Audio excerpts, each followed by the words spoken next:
Okay, what's up, guys? Welcome to a special edition Fujicorner. Mike, we're gonna dish about some new tech that just got everybody's talking about. Everybody's talking about it. Every YouTube photography channel has a video up, so we might as well join the club. Well, let's try to snag some subscribers by talking about maybe it. Like one, maybe one at least. Like one. Guys, we need your help. We have 2 subscribers, and it's the 2 people talking to each other. 2 would be good. 2 subscribers. Let's go for 2 on this one because this is a topic that everybody wants to hear about. We might be too late. It's been 2 days, but no, because here's what we're gonna do. We're gonna aggregate the whole everything everyone's been saying, and we're gonna condense it down so that you don't have to go anywhere else. It's gonna be quick. We're gonna do it quick, and we're gonna do it real concise. Okay. Nikon released their Z Series cameras, a Z6 and a Z7. The biggest differences are the Z7 is going to house a 45-ish megapixel sensor, and then I believe the Z6 is a 24 megapixel sensor. So depending on what you want to do with your camera, I guess you can decide. So if you have money to waste, get the Z6. If you have even more money to waste, get the Z7. There you go. It's a $2,000 difference, so you can really. That's so much money. Yeah, but just in the difference. But 45 megapixels. Keep going. Finish the specs out. 45.7 megapixels, 9 frames per second, continuous shooting, some X-Speed 6 image processor. 493 AF points, so you can really get that autofocus going. It's a lot of AF. It's a lot of AF. The Z6 will only have 273. The base ISOs are a stop difference, but the Z6 is a little bit faster due to it not being a whopping 45 megapixels. I have heard that the people do like that 64 ISO on the Nikon D850. I mean, it is nice, especially if you're like a landscape photographer or even for vid. You know, sometimes you do need like video 3 stops. It's huge. I wonder if you lose a lot of dynamic range though, because that's typically what happens with a lot of these cameras is when you go so low on the ISO, your dynamic range. Like the Fuji, you have to be at 800 to get the full dynamic range. That's what you said. That's right. Yeah, I don't know. So we'll see when that comes out. If anyone has to say, it's gonna be released with 3 lenses. To me, they look like it looks like Sigma designed these. They look just like the Sigma art lenses. Maybe they are. Maybe they're just Sigma lenses. It's rebranded. 24 to 70 f4. That's your kit lens. A 35 1.8 and a 50 1.8. So they're so big. I mean, not even. We haven't even seen the star of the ball yet. We'll leave that for last. And these look huge. Yeah. They look so big. This kit lens looks like trash. It's so shitty. It's literally a kit lens, everybody. It looks like a Tamron. That's what it looks like. Those like Tamron cheap zooms you can get. That's even worse than a Sigma. That's what it looks like. Just calling it like I sees it. It has IBIS. They're calling it VR because they call it vibration reduction. That looks like the same drawing that Sony did when they came out with their IBIS. Like the same exact, except it's a Nikon. Just in case you didn't know how it works, there's the yaw. They're just copying Sony in a lot of ways, aren't they?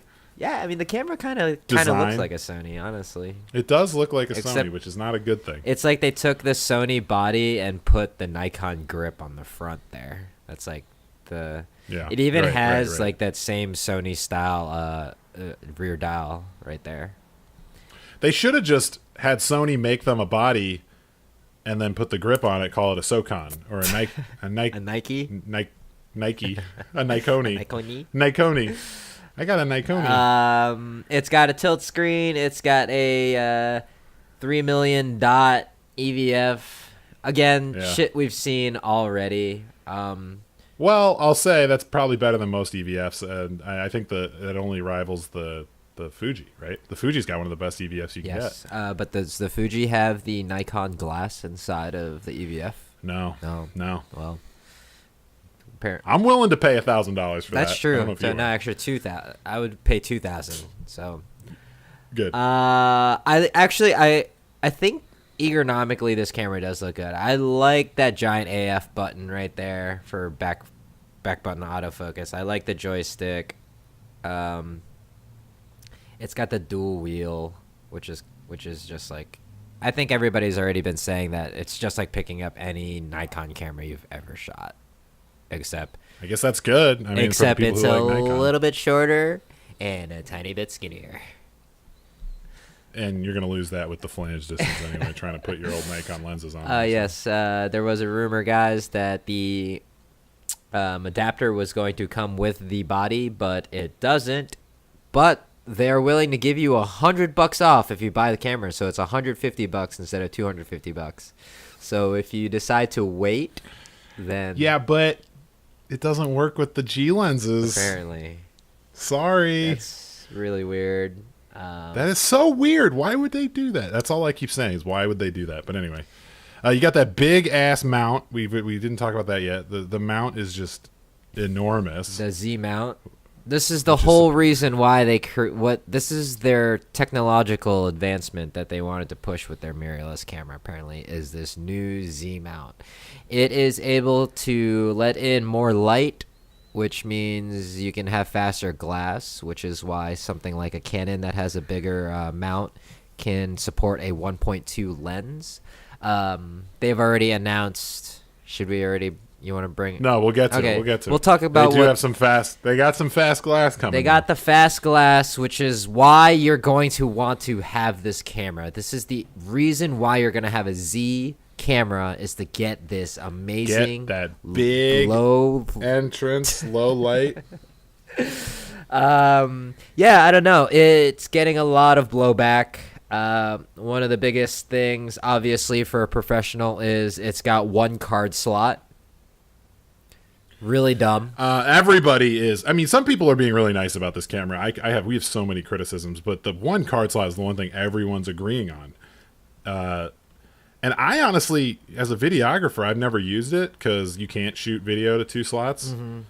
But yeah, apparently as a professional photographer, you better have 2 slots or you're shit out of luck. It's just one of those things, man, where it's like you're shooting for a client and your your photos are shooting on one card, and then you got, you're backing it up. There are times when you get home and for whatever reason cards are corrupted. There's no saying that it will ever happen to you. Maybe it never has, maybe it never will, but the thought of losing work, especially in the photography industry and video industry, where with a wedding specifically, you can't reshoot that. You get one chance. You can't reshoot. Their wedding's fucked if you ruined a card. And I think they're, I don't know if they weren't thinking about it, but a lot of the professional, don't mind the we got people dying here in LA every day.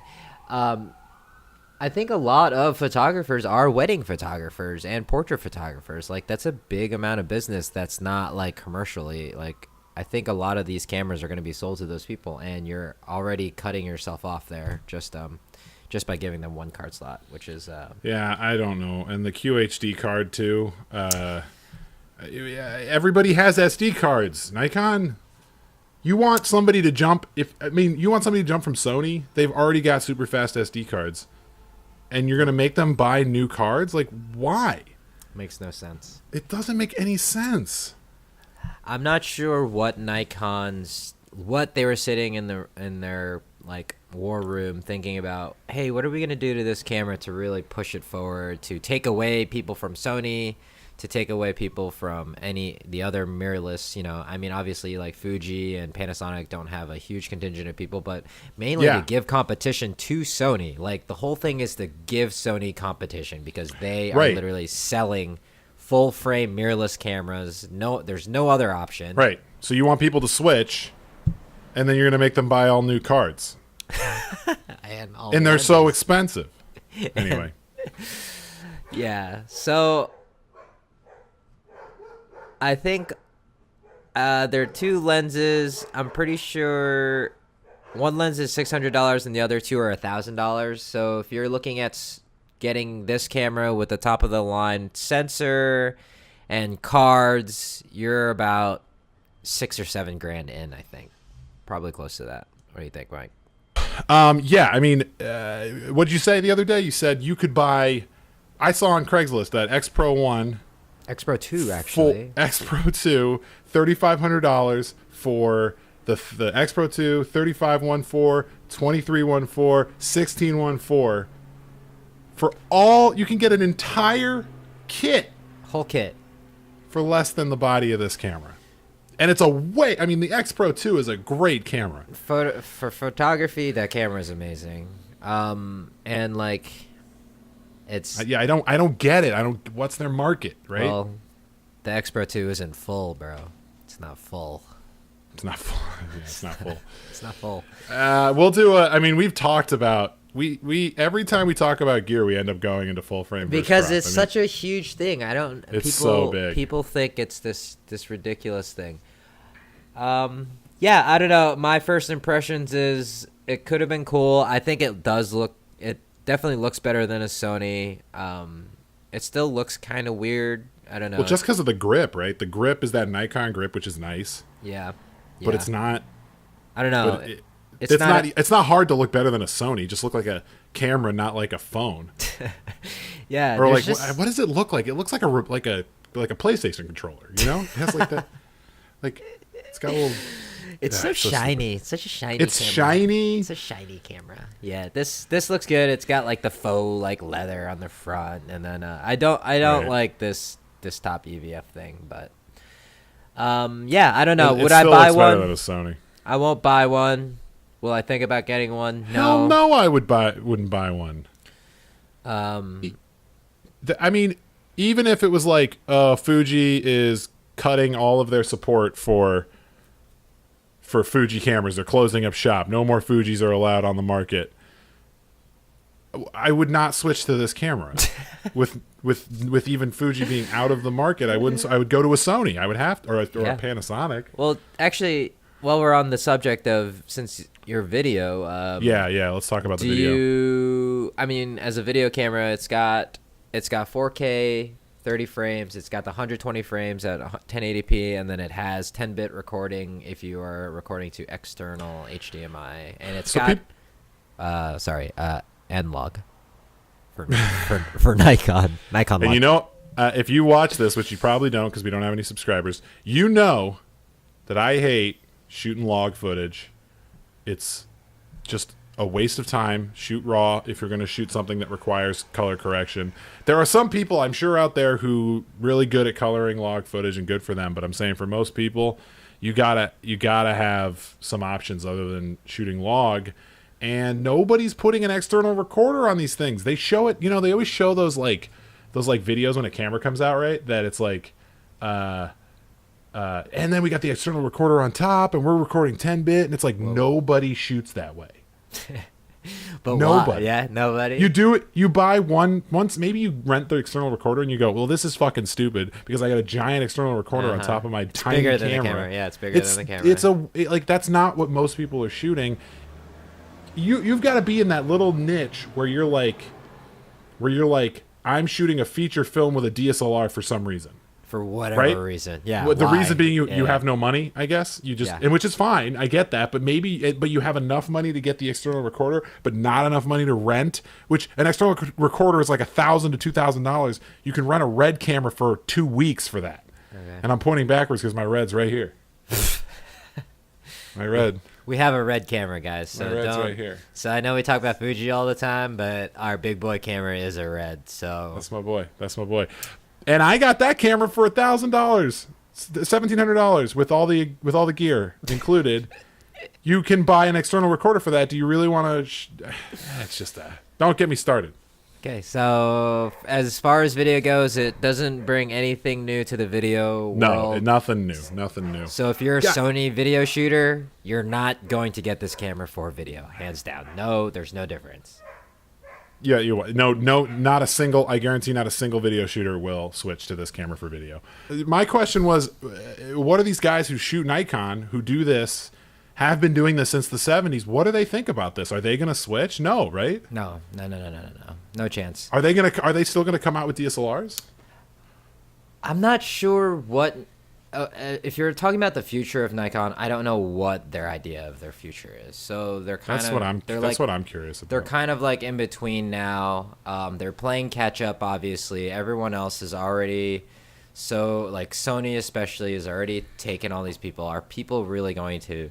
They had to have come out with a camera that was like so amazing that okay, I'm gonna sell all my G glass, all my adapters, all this shit to switch. And could you if I have this kit of Zeiss lenses that are Nikon. Imagine like me, I don't have a huge set of lenses. I have like 5. If this camera was really good and took those lenses, I would have considered it. That's what I'm saying. Like that, then I don't have to worry about adapters for my Fuji. But they didn't do it. It's like, why? They must be releasing this camera for amateur to intermediate photographers. That's the only answer. We talked about the auto button. It's but got why have auto. 2 levels? So you got 2 levels of amateur, prosumer. I know. Not a prosumer and pro. Doesn't make any sense. You know what else doesn't make? I think this is a good lead-in because it's obviously not for amateur photographers. Hey, Jayrol. Yeah, if this is an amateur photography equipment, what lenses do I have to look forward to? Well, the lens that they were touting, which will be the greatest lens they've ever created, is the 58.95 Noct. It looks lens. like a whale breaching the water. It's like coming out of the...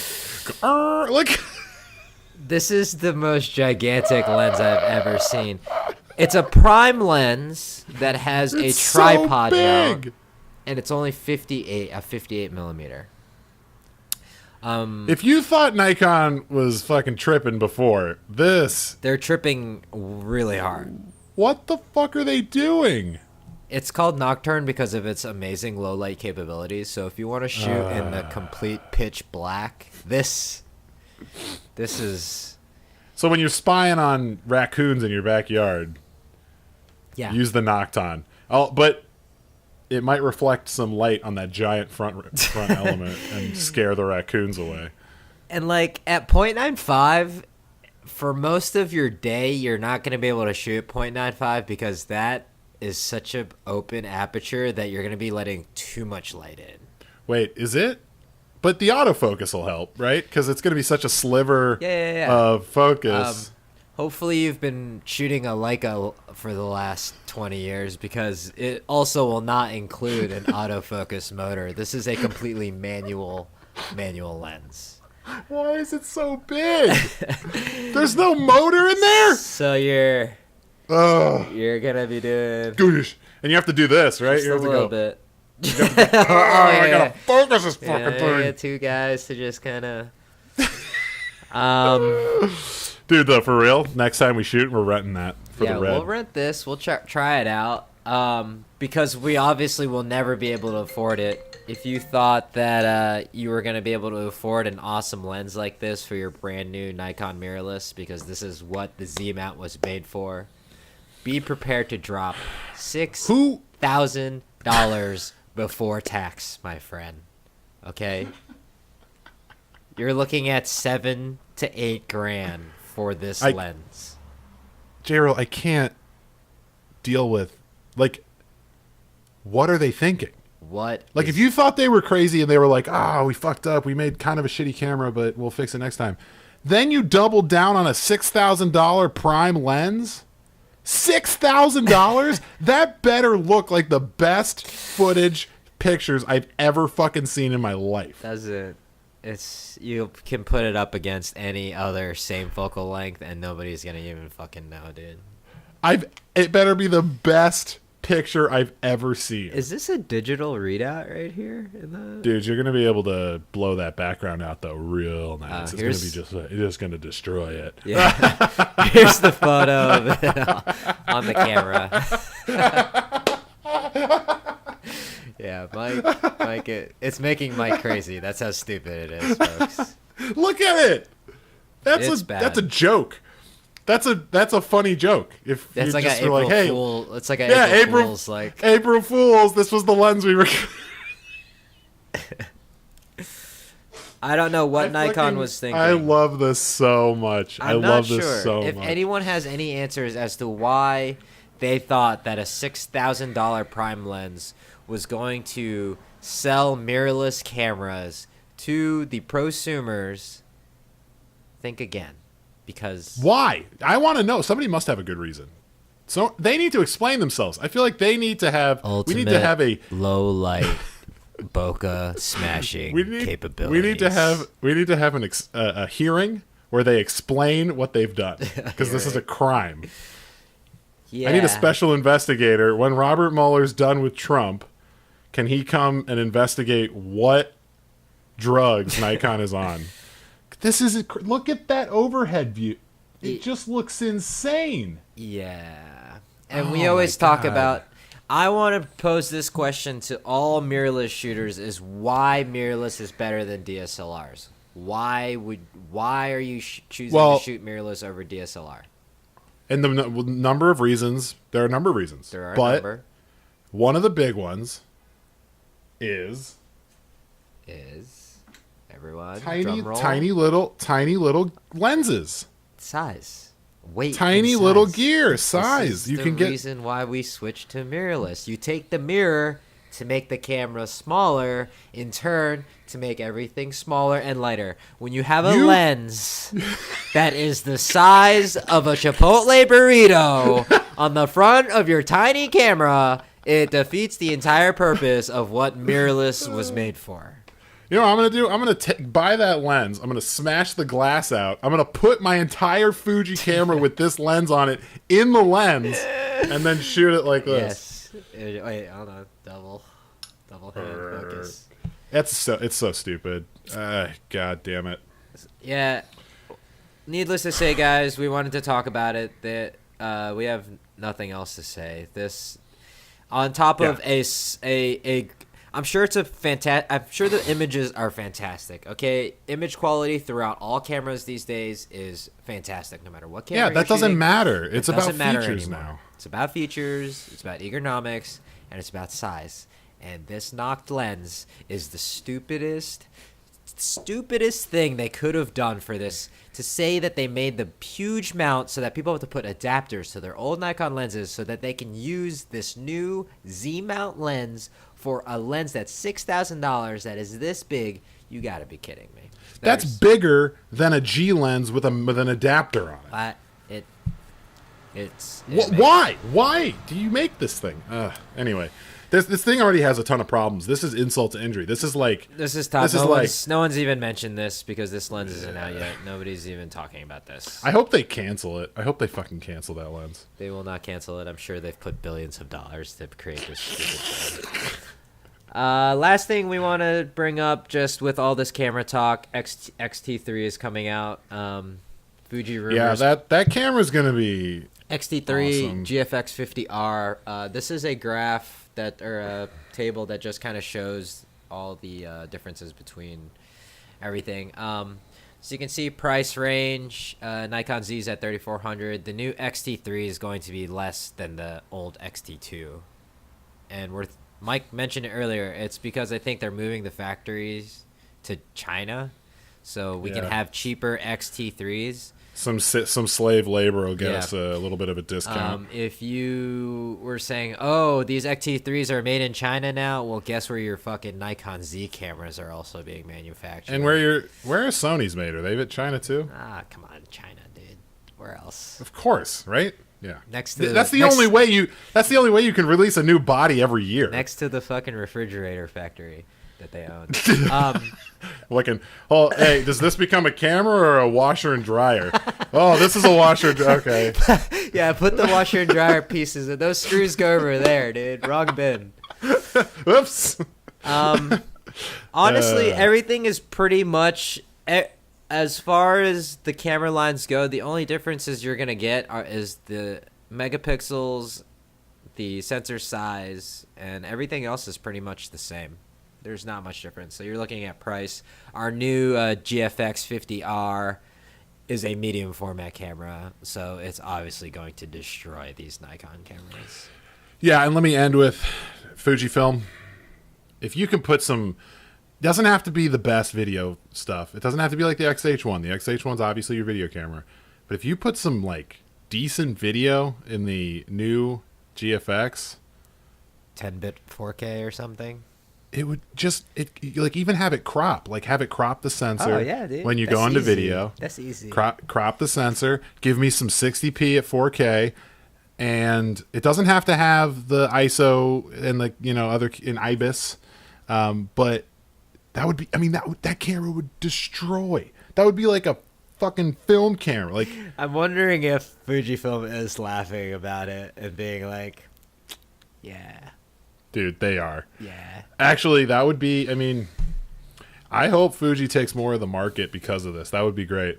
The GFX, like, I mean, maybe what you're talking about will be in the new GFX, the one. That's what I'm saying. The 100 megapixel one. Yeah, yeah. Like crop the sensor down to like a full frame size for video and do like 4K 60p out of that. It doesn't it doesn't have to have all the features that the XH1 has, but just give us like that basic video setting. That's going to be an awesome hybrid for photo video. Still have the main video camera for the XH1. And the other thing that I was going to say is, I wonder if, so there's all those Nikon guys who were probably hoping that this camera was going to be like probably good rather than fucking terrible. Maybe they're going to like go, okay, well, I want to go mirrorless, and now this is a disappointment. Maybe they're going to look at Fuji. Yeah, maybe they'll look at Fuji. They should. Fuji's still the underdog, my friends. Whether you like it or not, we are shooting Fuji, and it looks amazing. And they listen to their customers, and they don't put out bullshit like a $6,000 Noct lens. Because they understand what they they're doing. Get what's going on. Somehow, because they're not idiots. God, I can't believe. I don't know how Nikon did it, but they really stirred up the camera community with this piece of shit. It is a real turd. Till next time, maybe we'll talk about once we see some lens samples. My boy Angry Photographer was talking about how the bokeh on the prime lenses is the worst bokeh he's ever seen in his entire life. And this is a guy who owns owns like 500 lenses, this guy. Dude, and Jared Poland, I'd like to just mention you need to check your shit, because the XH1 has the eye relief on the so don't go around saying that Nikon was the first to put the eye relief on the cameras, because they're not. Okay? It's not at all. Fujifilm. I think you even said it in your review, so just don't forget. Just don't forget that you said that. Don't forget, and just realize that Nikon's done, dude. And you know what else? DP Review went too easy on this camera. I hope they go harder on their full review. No, I think DP Review is a paid site. Fuck them. Yeah, I mean, definitely, right? But like, they don't trash talk anything, dude. That's true, which is fine. I'm just saying, like, don't ignore the fact that it's a QHD card. That's huge. Don't ignore the fact that these lenses are gigantic. Like, mention it. Nobody talks about the size anymore for mirrorless cameras. Nichols better give me a better review next time. We'll see what they say. Yeah. All right. We're looking for 2 subscribers. Give us 2. 2 guys. Follow 2 of you. Just watch this and subscribe. Follow us on Instagram. We got 60-second reviews. It takes 2 seconds. We're not going to fill your feed with shit. We're going to fill it with good stuff. Yeah, you're going to see good stuff, and the 60-second reviews take 60 seconds. Just do it. Just subscribe. Come on. All right. I'm begging. We've begged enough. Love you. See you later.